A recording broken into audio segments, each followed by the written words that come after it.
वालेकुम students, welcome to NCA tech for you. मैं आपका टीचर मोहम्मद नवीद। आज की इस क्लास में हम लोग डिज़ाइन टैब को एक्सप्लोर करेंगे। स्टूडेंट्स, यहाँ पे मेरे पास सबसे पहले थीम्स का ऑप्शन मौजूद है। जैसे मैं इसके ऊपर क्लिक करता हूँ तो देखिए डिफरेंट थीम्स डिस्प्ले हो गए हैं।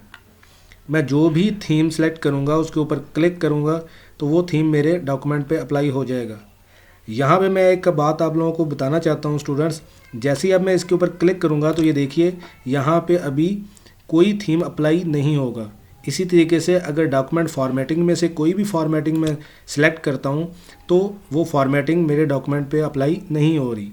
इसी तरीके से अगर मैं कलर कम्बिनेशन में से कोई भी कम्बिनेशन सेलेक्ट करता हूँ तो वो कलर कम्बिनेशन भी इधर काम नहीं कर रहा। यहाँ पे मैं आपको एक बात बताना चाहता हूँ कि ये सारे ऑप्शंस तभी काम करेंगे जब हम अपने डॉक्यूमेंट पे कोई स्टाइल्स वगैरह अप्लाई करेंगे। अब स्टाइल्स कैसे अप्लाई करेंगे और ये थीम्स कैसे अप्लाई होंगे, इनके लिए अब हम एक नई फाइल क्रिएट करते हैं। मैंने यहाँ पे एक न्यू फाइल क्रिएट की हुई है जिसमें कुछ टेक्स्ट लिखा हुआ है, कुछ हेडिंग्स लिखी हुई हैं। अब हम इन हेडिंग्स के ऊपर पहले स्टाइल्स अप्लाई करेंगे, उसके बाद फिर हम लोग थीम्स के ऑप्शन में जाएंगे और थीम्स और डॉक्यूमेंट फॉर्मेटिंग को देखेंगे। अब सबसे पहले मैं इसको सेलेक्ट करता हूँ।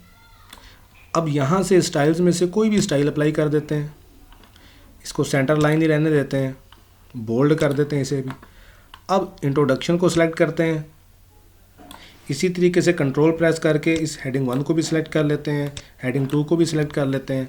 अब इन पे भी कोई स्टाइल अप्लाई कर देते हैं। जैसे इसको मैं ये स्टाइल अप्लाई कर देता हूँ, इसको भी बोल्ड कर देते हैं, इसका साइज़ थोड़ा सा इंक्रीज़ कर देते हैं। अब इसी तरीके से अब हम लोग पैराग्राफ को भी स्टाइल देते हैं। वही सेम कंट्रोल की लाजमी प्रेस कीजिएगा जब भी आप लोगों ने अलग अलग टेक्स्ट को सिलेक्ट करना हो। यहाँ से हम लोग कोई भी स्टाइल अप्लाई कर देते हैं। चलें, ये स्टाइल अप्लाई हो गया। अब स्टूडेंट्स, मैंने स्टाइल्स जो हैं वो अप्लाई कर ली हैं। अब हम लोग डिज़ाइन टैब में जाते हैं। डिज़ाइन टैब में जाने के बाद अब थीम्स के ऑप्शन पे क्लिक करें। जो भी थीम अब आप सेलेक्ट करेंगे और उसके ऊपर क्लिक करेंगे तो आपका वो थीम आपके डॉक्यूमेंट पे अप्लाई हो जाएगा। इसी तरीके से डॉक्यूमेंट फॉर्मेटिंग जो भी आप अप्लाई करेंगे वो आपके डॉक्यूमेंट पे अप्लाई हो जाएगी। अब जैसे हम लोग ये डॉक्यूमेंट फॉर्मेटिंग क्लिक करते हैं तो ये देखिए ये डॉक्यूमेंट फॉर्मेटिंग मेरे इस डॉक्यूमेंट पे अप्लाई हो गई है। अब इसी तरीके से अगर मैंने कोई कलर कम्बिनेशन भी चेंज करना हो तो मैं यहाँ से चूज़ करूँगा और जो भी कलर कम्बिनेशन मैं चूज़ करूँगा वो मेरे डॉक्यूमेंट पे अप्लाई हो जाएगा। इसी तरीके से जो भी मैंने फ़ॉन्ट सेलेक्ट करना है वो फ़ॉन्ट मैं सेलेक्ट करूँगा और वो फ़ॉन्ट मेरे डॉक्यूमेंट पे अप्लाई हो जाएगा। अब यहाँ पे मेरे पास पैराग्राफ स्पेसिंग का ऑप्शन मौजूद है। इसको डिस्कस करने से पहले मैं इन हेडिंग्स को ख़त्म करता हूँ। अब मेरे पास यहाँ पे 3 पैराग्राफ डिस्प्ले हो रहे हैं, first, second and third. Guys, इन सब को मैं सिलेक्ट करता हूँ। सिलेक्ट करने के बाद होम टैब में जाता हूँ। अब यहाँ से मेरे पास पैराग्राफ के ग्रुप में एक ऑप्शन मौजूद है लाइन स्पेसिंग का।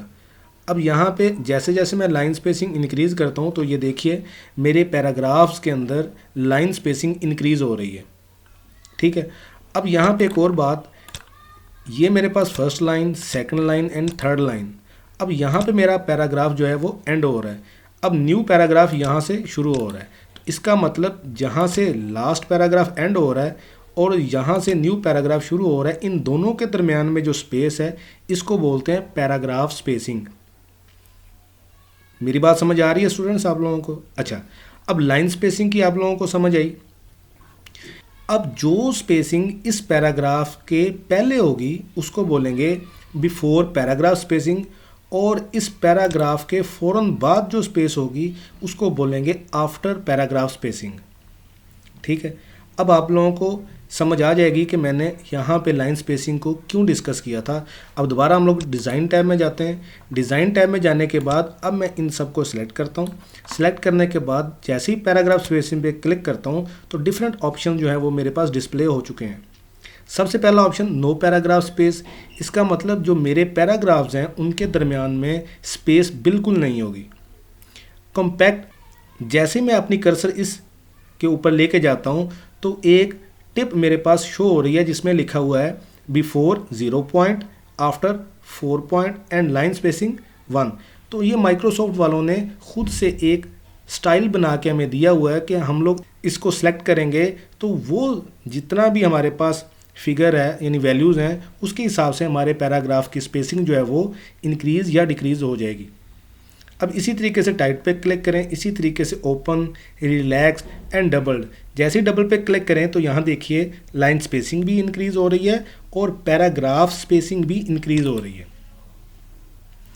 गाइज यहाँ तक आप लोगों को अब क्लियर हो रहा है।